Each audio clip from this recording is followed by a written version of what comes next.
अनैतिक संबंधांच्या अनेक घटना सध्या समोर येत असून तसेच यातच आता आणखी एका धक्कादायक घटना समोर आली आहे।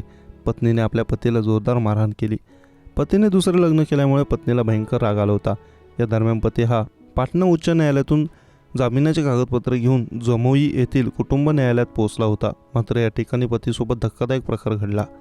असे सांगितले जात आहे की एका तरुणाने आपल्या पत्नीला सोडून दिले होते आणि पहिली पत्नीसोबत घटस्फोट न घेता त्याने दुसऱ्या मुलीसोबत लग्न केले। यामुळे त्याच्या पहिल्या पत्नीने पतीविरोधात तक्रारी दाखल केली। या प्रकरणी सुनावणीसाठी दोन्ही पती पत्नी न्यायालयात आले होते। पत्नीने तक्रार दाखल केल्यावर पतीनेही जामिनासाठी याचिका दाखल केली आणि त्याचा जामीन अर्ज स्वीकारण्यात आला। यानंतर तो खुलेआम फिरत होता। मात्र सोमवारी जेव्हा या प्रकरणाच्या सुनावणीसाठी तो न्यायालयात आला त्यावेळी त्याची नजर त्याच्या पहिल्या पत्नीवर पडली।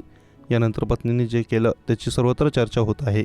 ज्यावेळी तरुण न्यायालयात परिसरात पोहोचला त्यावेळी त्या ठिकाणी त्याची पहिली पत्नी आधीपासून उपस्थित होती। मात्र तिने आपल्या पतीला पाहताच तिचे नियंत्रण हरवले आणि तिने आपल्या पतीची कॉलर पकडत त्याला मारहाण केली। हा सर्व प्रकार पाहून या ठिकाणी मोठी गर्दी झाली होती आणि तेथील उपस्थित वकिलांनी तसेच स्थानिकांनी हे प्रकरण शांत केलं। या घटनेचा व्हिडिओ सोशल मीडिया व्हायरल होत आहे। जमुई जिल्ह्यातील झाझा परिसरातील हरणी येथील रहिवासी असलेल्या विकास कुमारचे लग्न 7 वर्षांपूर्वी खैरा पोलीस ठाणे हद्दीतील ताराडी या गावातील रहिवासी असलेल्या तरुणीसोबत झाले होते। लग्नानंतर दोन्ही खूप आनंदी होते।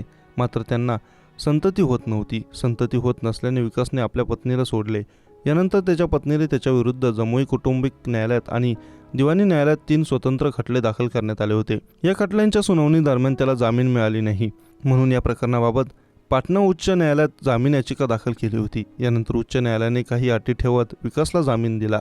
उच्च न्यायालयाने जामीन दिल्यानंतर सोमवारी याबाबतची कागदपत्रे घेऊन जमुई येथील न्यायालयात आला। मात्र या ठिकाणी त्याच्या पत्नीने त्याला जोरदार मारहाण केली। विकास हा झारखंड राज्यातील देवघर येथे राहून मजुरी करतो।